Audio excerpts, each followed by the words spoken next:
मित्रों नमस्कार, चैनल में आप सभी का स्वागत है। आज हम लोग देखेंगे मेंस आंसर राइटिंग कैसे की जाती है, क्योंकि बिहार एपीयू मेंस का डेट जारी किया जा चुका है और जल्द ही यूपी एपीयू मेंस का डेट भी आएगा। जिनका जो लोग मेंस लिखने वाले हैं उनको बहुत बहुत शुभकामनाएं। वो भी वीडियो देख सकते हैं, और जिनका नहीं हुआ है वो भी प्रैक्टिस करना जारी रखें, क्योंकि बहुत जल्द ही यूपी पीसीएसजे और बिहार पीसीएसजे की वैकेंसी आएगी।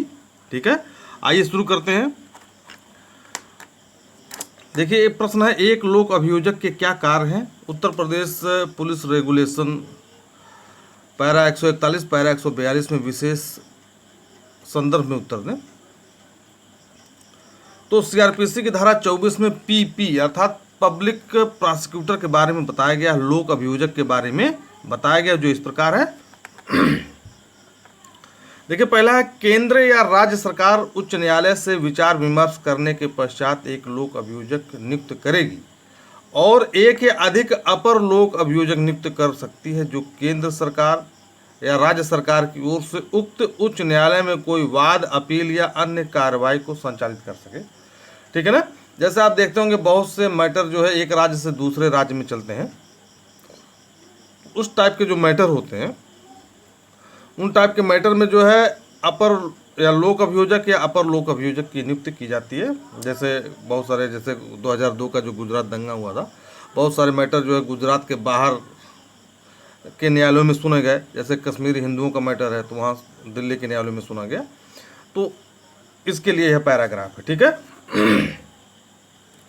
दूसरा है, केंद्रीय सरकार किसी जिले, स्थानीय क्षेत्र में किसी मामले या वर्ग का संचालन करने के लिए एक या अधिक लोक अभियोजक नियुक्त कर सकती है। जैसे मान लिया अभी एक मैटर आया हुआ था, ये अजय मिश्रा टेनी वाला एक मैटर था। ठीक है, जो लखीमपुर खीरी का मैटर था। तो कोई विशेष मैटर है जिसमें लोग कहते हैं कि उस टाइप के जो मैटर है उसके लिए जो है केंद्र सरकार जो है एक विशेष लोक अभियोजक जो है नियुक्त कर सकती है। ठीक है ना। जैसे आप मान करके चलिए लोक अभियोजक नियुक्त कर सकती है। जैसे मान के चलिए, जैसे गोरखपुर का कोई मैटर है, ठीक है ना, और वह सीबीआई के सौंप दिया जाता है और वह मैटर जो है गोरखपुर सेशन कोर्ट में चलता है। ठीक है, तो उस संदर्भ में केंद्र सरकार जो है एक लोक अभियोजक या एक से अधिक लोक अभियोजक का पैनल बना करके वहाँ भेज सकती है कि आप इस मामले को देखिए कि राज्य सरकार के द्वारा कोई हिला हवाली न किया जा सके। आगे बढ़ते हैं हम लोग। तीसरा है, प्रत्येक जिले के लिए राज्य सरकार एक लोक अभियोजक नियुक्त करेगी और जिले के एक या अधिक अपर लोक अभियोजक नियुक्त करेगी। ठीक है ना। ये तो राज्य सरकार हो गया। देखिए, केंद्र सरकार और राज्य सरकार, यह केंद्रीय सरकार है। ठीक है ना, यहाँ पे केंद्रीय सरकार के बारे में जिक्र है दूसरे नंबर पर, और तीसरे नंबर पर राज्य सरकार है। अब आते हैं चौथे नंबर पर, डीएम सेशन न्यायाधीश से परामर्श करके, यहाँ पे डिस्ट्रिक्ट जज नहीं लिखा हुआ है। ठीक है ना, जिला न्यायाधीश नहीं लिखा हुआ है, सेशन न्यायाधीश लिखा है। डीएम सेशन न्यायाधीश से परामर्श कर ऐसे व्यक्तियों के नामों का एक पैनल तैयार करेगा जो उस जिले के लिए पब्लिक प्रोसिक्यूटर, यहाँ एपीयू नहीं है, ये अपर लोक अभियोजक, अपर प्रोसिक्यूटर ऑफिसर जो है नियुक्त किए जाने योग्य हैं। तो आप देखते होंगे कि जिले में शासकीय अधिवक्ताओं की नियुक्ति की जाती है। जब सरकार बदलता है, जैसे राज्य सरकार जब बदलती है तो शासकीय अधिवक्ताओं की जो 5 साल के लिए नियुक्ति होती है वो भी बदल जाती है। ठीक है ना। तो जो शासकीय अधिवक्ता होते हैं वो जो है सेशन कोर्ट में बैठते हैं। ठीक है ना। और जो एपीओ हैं वह सीजीएम कोर्ट में या एसीजीएम कोर्ट में या प्रथम वर्ग मजिस्ट्रेट के कोर्ट में बैठते हैं। ठीक है। आगे हम लोग बढ़ते हैं। राज्य सरकार उन्हीं व्यक्तियों को लोक अभियोजक या अपर लोक अभियोजक नियुक्त करेगी जिनका नाम डीएम द्वारा तैयार पैनल में होगा। अर्थात ये जो पैरा है, ये जो चौथे नंबर का है, उनकी नियुक्ति पैरा 5 पर निर्भर करती है। ठीक है, ये उन्हीं लोगों को नियुक्त किया जाएगा जिनका नाम जो है उस पैनल में होगा। ये थोड़ा सा सोर्स वाला है। ठीक है ना, जिनका जोड़ तोड़ ज़्यादा रहता है सरकार में, उन्हीं लोगों का होता है। ठीक है, आगे हम लोग बढ़ते हैं। छठे नंबर पर है, जहां किसी राज्य में अभियोजन अधिकारियों का नियमित काडर है, ठीक है ना, वहां राज्य सरकार ऐसा कैडर डीएम द्वारा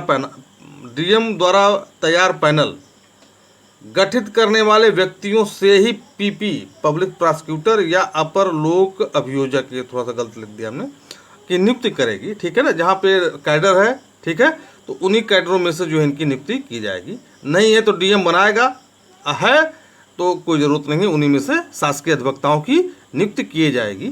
ठीक है, उन्हें भी जो है लोक अभियोजक ही कहते हैं। आगे हम लोग बढ़ते हैं। 7वें नंबर पर देखिए आप, कोई व्यक्ति लोक अभियोजक या अपर लोक अभियोजक, ठीक है, अपर लोक अभियोजक, आप यहाँ पर देखिए एक शब्द है अतिरिक्त, एक शब्द है अतिरिक्त, ठीक है, एक शब्द है अतिरिक्त और एक है अपर। अतिरिक्त एक दूसरी चीज है, अपर का मतलब होता है ये हायरार्की में आ जाएगा, क्रम, जो हायरार्की मैंने 1 के बाद 2, 2 के बाद 3, ठीक है ना, इस टाइप में आ जाएगा। और अतिरिक्त का मतलब है वह पोस्ट जो है एक उसको जो है एक एक्स्ट्रा पोस्ट जो है निर्मित की गई है, लेकिन ये जो है ये जो अपर वाला है ये हायरार्की के तहत है। इन दोनों को आप थोड़ा सा ध्यान से देखिएगा। जैसे अपर, देखिए अपर सेशन न्यायाधीश होता है, अपर सेशन न्यायाधीश होता है, इसको अतिरिक्त सेशन न्यायाधीश नहीं कहा जा सकता है। ठीक है ना। अब जैसे एसीजीएम है, एसीजीएम जैसे ये अपर जो है वो सेशन के संदर्भ में प्रयोग किया जाता है और जो है अतिरिक्त जो है वो मजिस्ट्रेट के संबंध में प्रयोग किया जाता है, ऐसे समझिए। जैसे आपका हो गया एसीजीएम है, एसीजीएम, हाँ, एडिशनल चीफ जुडिशल मजिस्ट्रेट, ठीक है ना, इस टाइप का एक होता है, अतिरिक्त मुख्य न्यायिक मजिस्ट्रेट। ठीक है, आगे हम लोग बढ़ते हैं। कोई व्यक्ति लोक अभियोजक, अपर लोक अभियोजक नियुक्त किए जाने का पात्र तभी होगा जब वह कम से कम 7 वर्ष तक विधि व्यवसाय की हो। ठीक है, लोक अभियोजक और अपर लोक अभियोजक के लिए मिनिमम क्वालिफिकेशन आपका है 7 वर्ष की आपकी प्रैक्टिस होनी चाहिए लॉ में।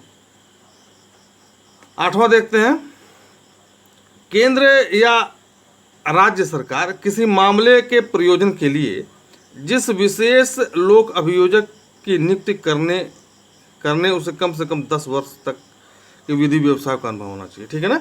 तो जो विशेष लोक अभियोजक है, स्पेशल पब्लिक प्रोसिक्यूटर, उसके लिए कम से कम 10 वर्ष का अनुभव होना चाहिए। थोड़ा सा हम लोग आगे बढ़ते हैं। तो यहां पर आप देखिए लोक अभियोजक के कृत्य पैरा 141 और 142 के अनुसार। तो पहला है पैरा 141 में लोक अभियोजक सिविल सर्जन को परीक्षा के लिए कोई वस्तु या पदार्थ भेजते हुए उसे सीधे पत्र व्यवहार करेगा। ठीक है ना, सीधे पत्र व्यवहार करेगा मतलब बीच में कोई मीडिएटर नहीं रहेगा। समझ रहे हैं ना कि हम जज साहब को भेजेंगे, उनको भेजेंगे, इनको भेजेंगे या एसपी के थ्रू जाएगा, ऐसा नहीं, सीधे जाएगा, एसपी के माध्यम से या डीएम के माध्यम से जाए। ठीक है, ऐसा नहीं होगा, सीधे जाएगा। दूसरा है पैरा 142 के अनुसार अपराध के संबंध में संदिग्ध वस्तुएं और पदार्थ जो विचारण हेतु अपेक्षित हों, अन्वेषण अधिकारी इन्वेस्टिगेशन ऑफिसर आयोग द्वारा लोक अभियोजक को बीजक का मतलब हो इनवाइस का मतलब रसीद, ठीक है, के साथ भेजा जाता है, जो पार्सल की प्राप्ति पर बीजक पर हस्ताक्षर करेगा और अपने रजिस्टर में इसका अंकन करेगा। ठीक है, ये आप समझ गए। यहाँ पे तीर हमने लगाया है। तीर का मतलब ये है कि इसको जब आपको क्रम न याद हो तो आप तीर बना करके उसको अंकित कर दीजिए। सबसे बड़ा फायदा ये है तीर बनाने में। ठीक है ना। यदि वस्तु की चिकित्सीय रासायनिक परीक्षण आवश्यक न हो तो लोक अभियोजक उसे तब तक अपने पास रखेगा जब तक न्यायालय में उसकी प्रस्तुति की मांग न की जाए। अर्थात लोक अभियोजक एक अलमारी होती है या उसमें रखे, या न्यायालय में भी एक छोटा सा माल खाना होता है या उसमें रखे। ठीक है, आगे हम लोग बढ़ते हैं।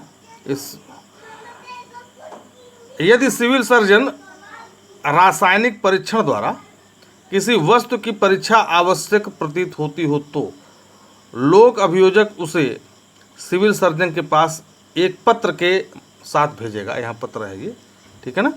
तो आप इस तरीके से देखिए, ऐसे ही आंसर लिखेंगे। यदि आपने इतना ही लिख दिया, इतना भी लोग नहीं लिखते हैं, यदि आपने इतना लिख दिया तो आपका सिलेक्शन निश्चित है। और ऐसे ही लिखा जाता है। कोई भी व्यक्ति हूबहू बेयर एक्ट नहीं लिख पाएगा। भाई क्लासरूम में आप देखते होंगे बहुत से लड़के बेयर एक्ट याद किए हुए हैं, तो ठीक है, जब आपका माइंड शांत है तो लिख सकते हैं, लेकिन 1-2 लाइन 3 लाइन लिखने के बाद सबका जो है स्थिति ऐसे ही होती है। तो आप बेयरैक्ट रटने की कोशिश मत करिए, बेयरैक्ट की भाषा नहीं लिख पाएंगे, समझ करके लिखिए, ठीक है। जैसे मैं आपको बताता हूँ, जैसे आपको ये आंसर लिखना है तो यहाँ पर पहला देखिए, आप यही आंसर है, पहला आप लिखिए जैसे केंद्र सरकार राज्य सरकार के बारे में लिखना है, फिर केंद्रीय सरकार के बारे में लिखना है, ठीक है ना। आप याद रखिए केंद्र और राज्य सरकार, उसके बाद केंद्रीय सरकार क्या है, उसके बाद जो है जिले राज्य सरकार के विशेष संदर्भ में प्रत्येक जिले के लिए, ठीक है ना। उसके बाद जो है शासकीय अधिवक्ताओं के लिए। इसमें कुल 8 पैरा आपको लिखना है, CRPC के लिखना, और 2 पैरा जो है 2 पैरा आपको जो है 41-42 जो है पुलिस रेगुलेशन एक्ट का लिखना है। बस इतना ही लिखना, ज़्यादा लिखने की कोशिश मत करिए, इतना ही आप लिखेंगे, आपका आंसर पर्याप्त है, आपको भरपूर नंबर मिलेगा। मैं आगे आपको बताऊंगा, समय मिलेगा। और हमारे वीडियो को आप लाइक करिए, शेयर करिए, सब्सक्राइब करिए। धन्यवाद।